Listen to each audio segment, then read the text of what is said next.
From VOA Learning English, this is the Technology Report. The war in the Gaza Strip is being fought as much on the internet as it is on the ground. Some people say the increased use of social media is changing the way people look at the conflict. Palestinian activists recently put a video on the YouTube website. The video shows rescue workers trying to help a Palestinian boy look for his family. Suddenly, the boy is seen lying on the ground. The video claims he was shot by Israeli gunmen. A second bullet appears to kill him. The video was shared on social media. Palestinians and Israelis have fought before, but now Palestinians are telling their war stories directly to the world through social media. Lisa Goldman is with the New America Foundation, a nonprofit group. She says Israelis have used Twitter for a long time. She says Palestinians on Twitter is a much more recent event. Youssef Munir heads the Jerusalem Fund, a pro-Palestinian group. He says that earlier news reports about the Middle East were generally pro-Israel. But he says active social media work by Palestinians is changing how traditional media report the news. The Israeli government understands the power of this new technology. Jed Shine is the social media director at Israel's embassy in Washington. He warns against thinking that social media truly show how the public feels about issues. There is little scientific evidence to prove how effective social media is in reporting about the conflict between Israel and Gaza. Lisa Goldman says it is important to have news media professionals report from conflict areas. For VOA Learning English, I'm Alex Villarreal. This is the VOA Special English Technology Report. The modern way to collect signatures on a petition requires no paper or pen or standing on a street for hours. Change.org and other websites let people start or sign online petitions. There are many different reasons why people start petitions at change.org. The top causes range from animal protection to criminal justice to women's rights. Lauren Todd of New York started a petition a few months ago after she saw a picture of a girl's shirt on Facebook. The shirt read, "I'm too pretty to do homework, so my brother has to do it for me." As Ms. Todd told CBS television, it was outrageous enough to be posted on Facebook, but it was actually more outrageous than that. And I felt like I needed to do something about it. Her petition urged shoppers to boycott JCPenney stores until they stopped selling shirts with what she called sexist messages. 5 hours later, Shelby Knox started tweeting about the petition to her thousands of Twitter followers. Ms. Knox is the director of women's rights organizing forchange.org.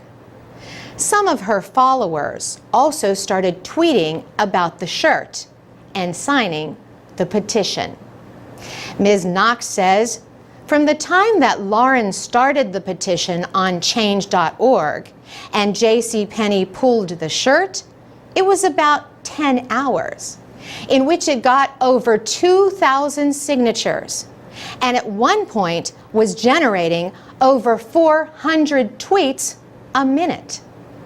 She said that with each new signature, an email automatically went to JCPenney's public relations team.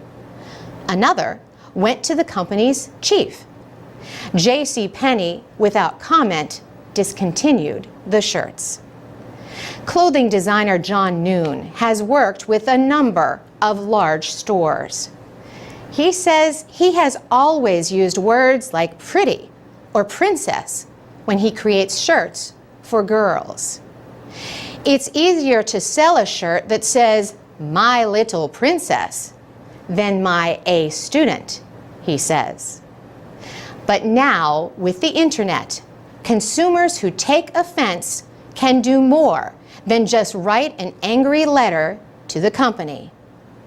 Another clothing seller, Forever 21, got in trouble not long after JCPenney. Forever 21 was selling a girl's shirt that read, "Allergic to algebra." It stopped selling them the day after the story spread. Robin Sacken is a professor at New York's Fashion Institute of Technology. She says children are influenced by their parents, not the words on a shirt.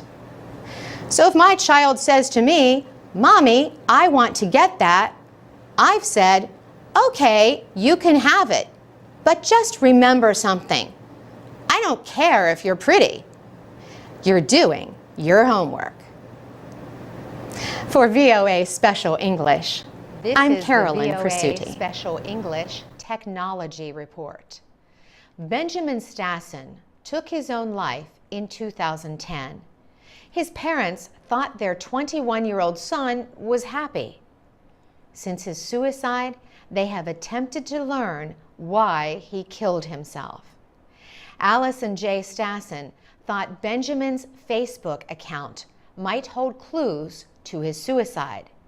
But the account does not belong to them, nor did it belong to their son. Facebook owns everything in his account. That is what the company says in its user agreement. Jay Stassen says he found it difficult even to communicate with Facebook.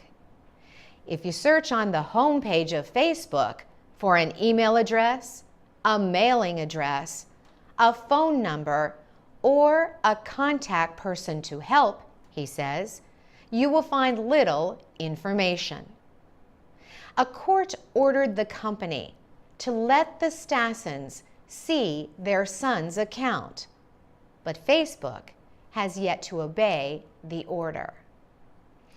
34-year-old Mac Tonys died in his sleep in 2009.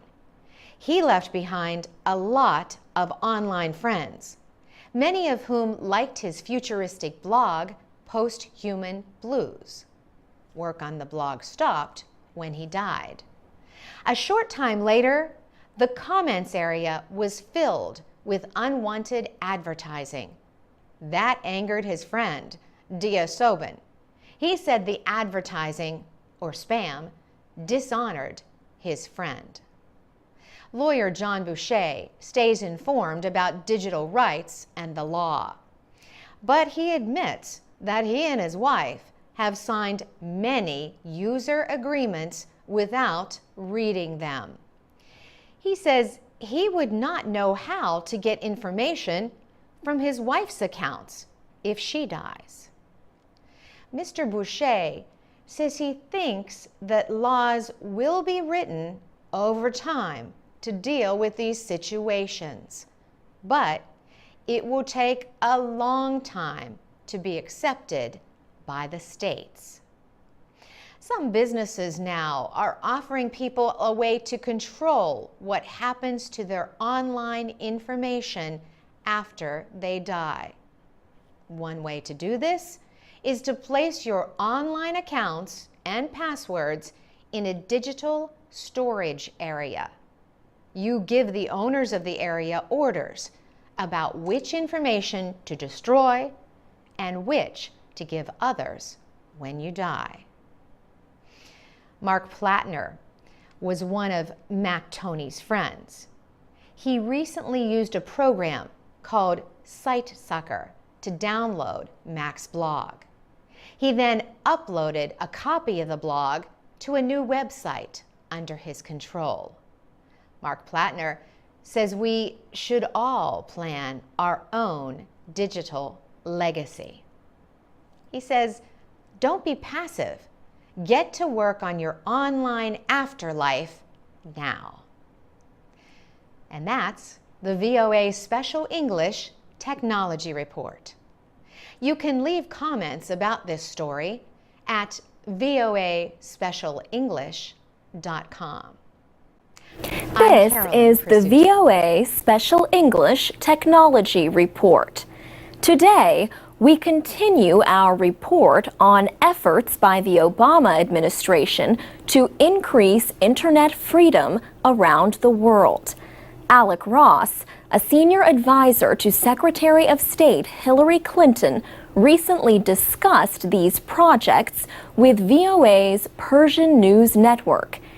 He says, we're spending this money so that values that are centuries old, that go to things like the freedom of expression, the freedom of the press, and the freedom to organize, are available in the digital age.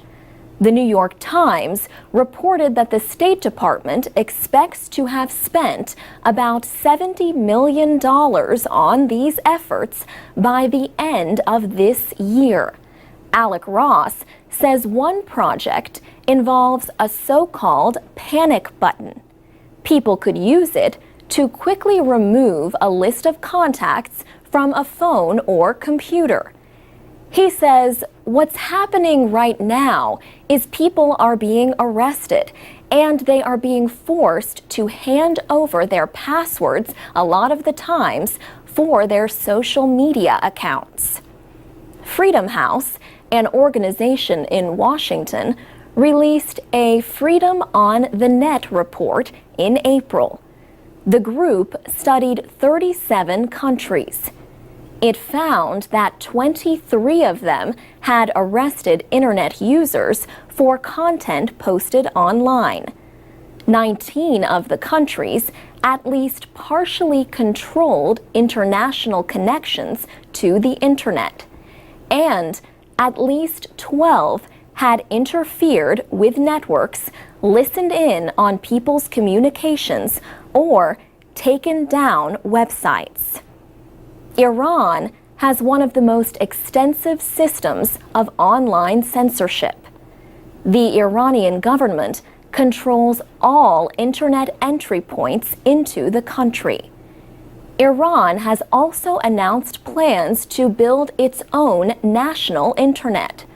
But the Wall Street Journal reported last month that few people think Iran could completely cut its links to the wider internet.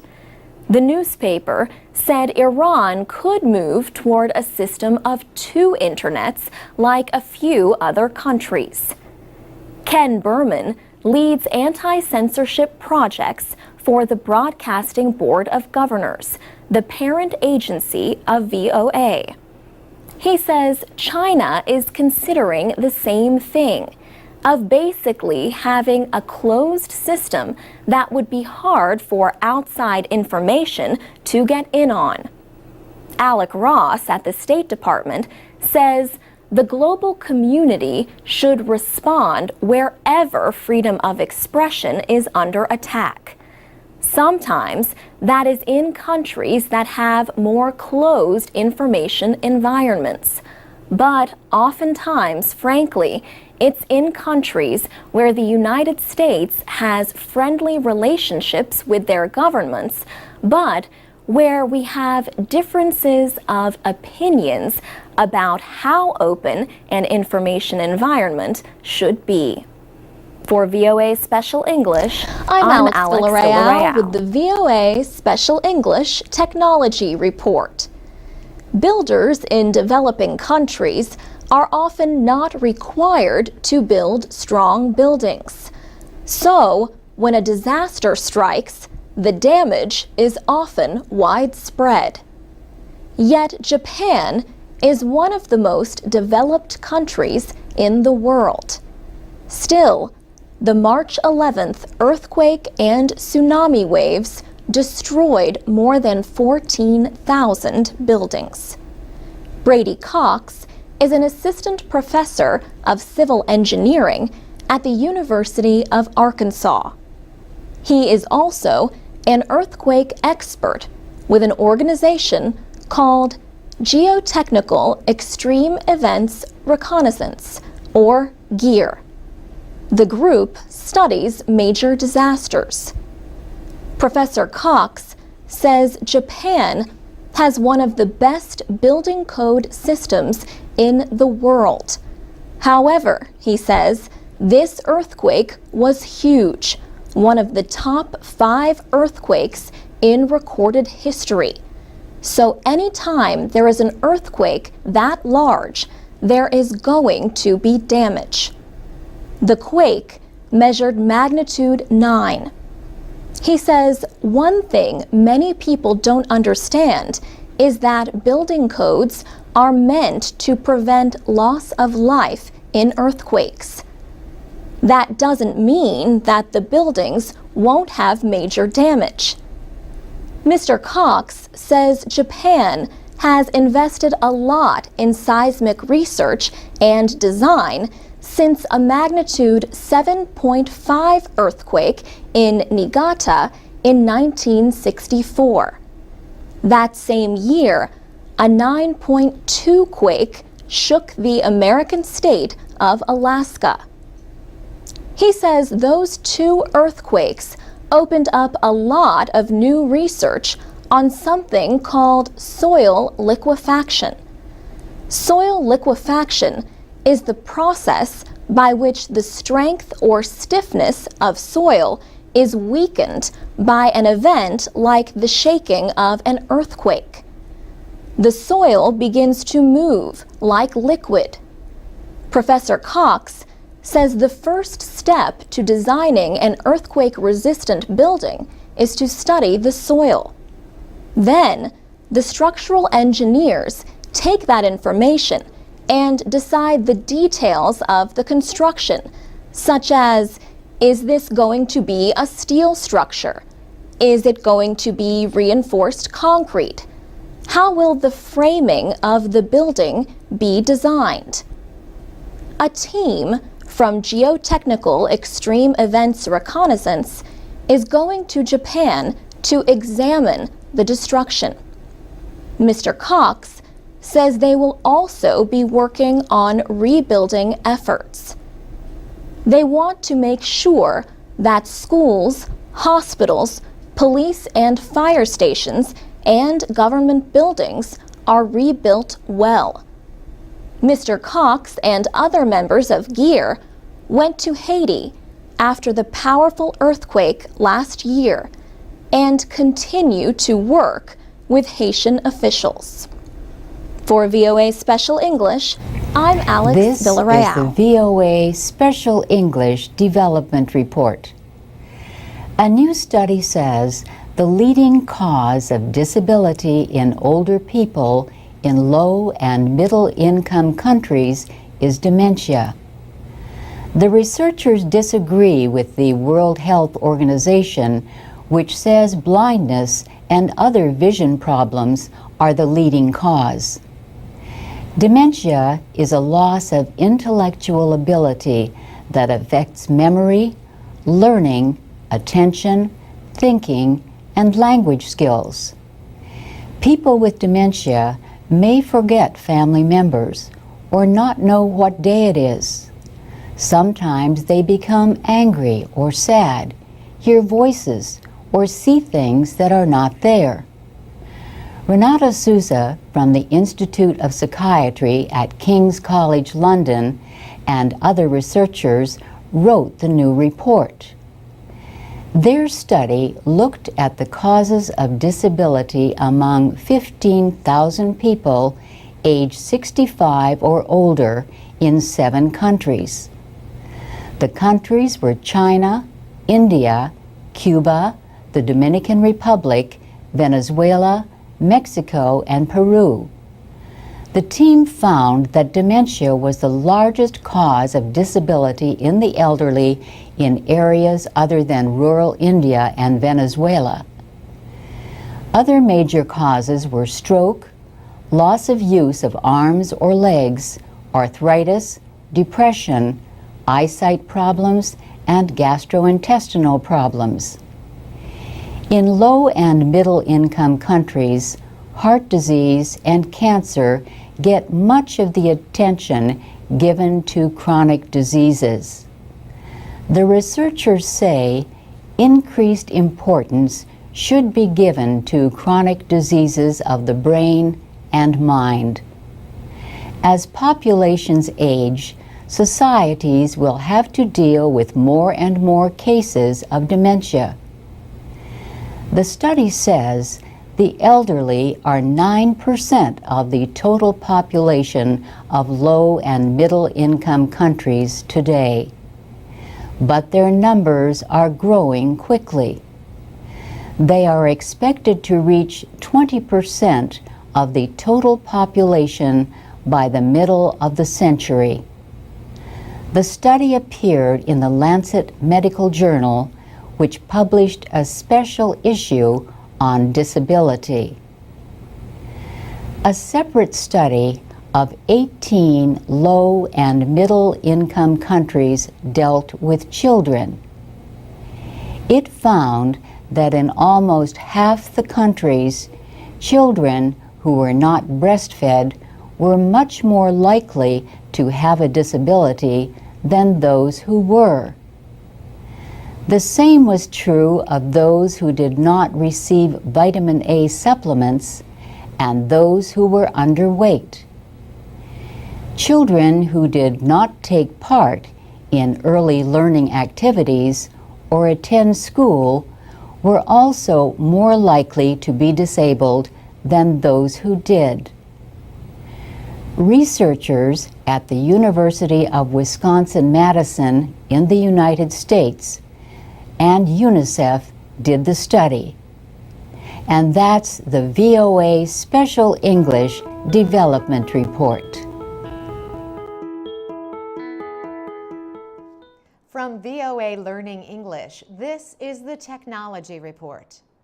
China's Tianhe-2 supercomputer has been rated #1 on the top 500, a list of the world's most powerful computers. Experts measured the supercomputer's performance at 33.86 petaflops, or quadrillions of operations per second. China's National University of Defense Technology developed the supercomputer, which runs twice as fast as the #2 rated Titan supercomputer. That machine belongs to the U.S. government's Oak Ridge National Laboratory in the southern state of Tennessee. Tianhe-2 and Titan are part of the race to make supercomputers faster and more powerful. So, what is a supercomputer? A basic personal computer has one microchip at the center of its operations. This central processing unit, or CPU, carries out a set of commands as part of a pre-designed program. The first supercomputers had a few more CPUs. The number grew as microprocessors became cheaper and faster. Andrew Grimshaw is a computer science professor at the University of Virginia. He says many supercomputers today are called parallel machines.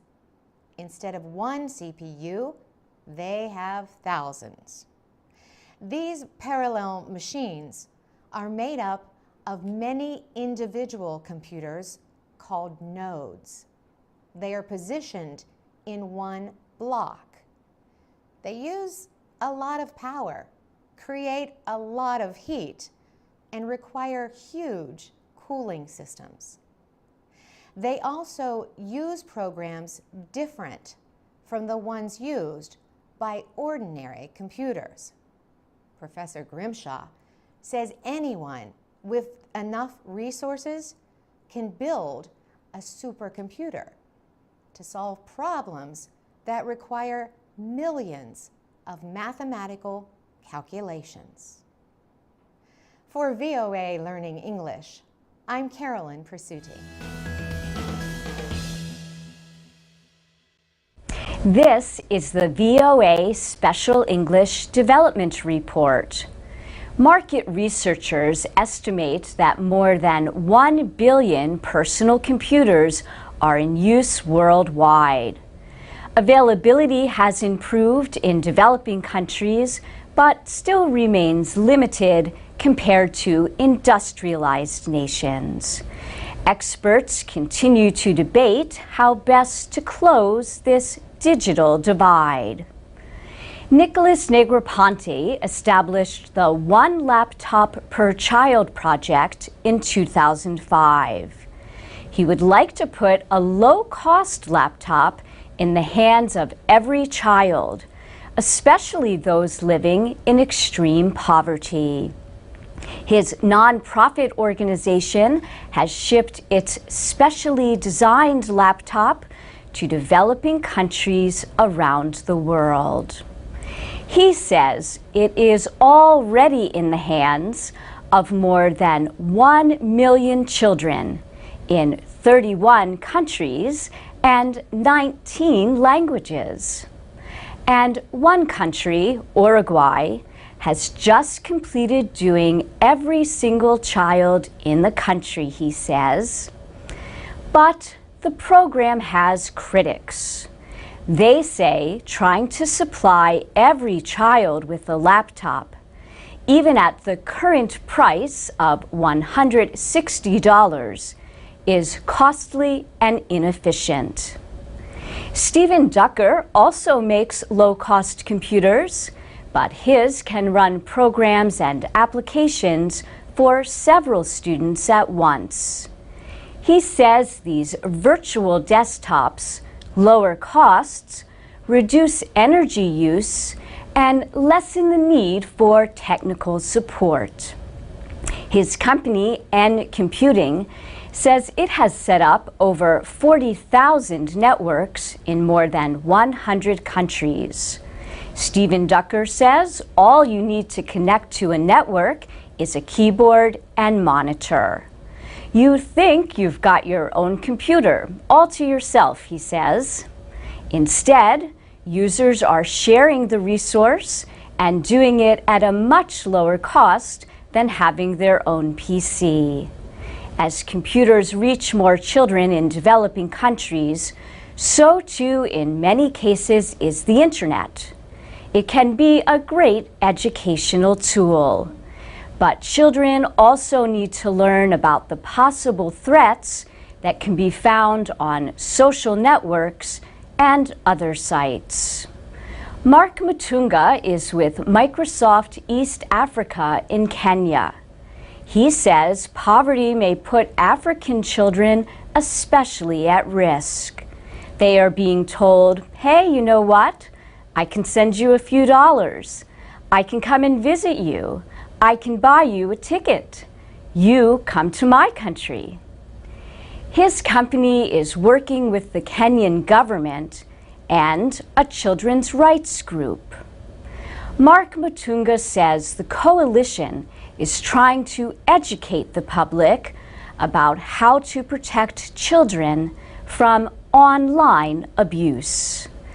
And that's the VOA Special English Development Report, available on Twitter and Facebook at VOA Learning English.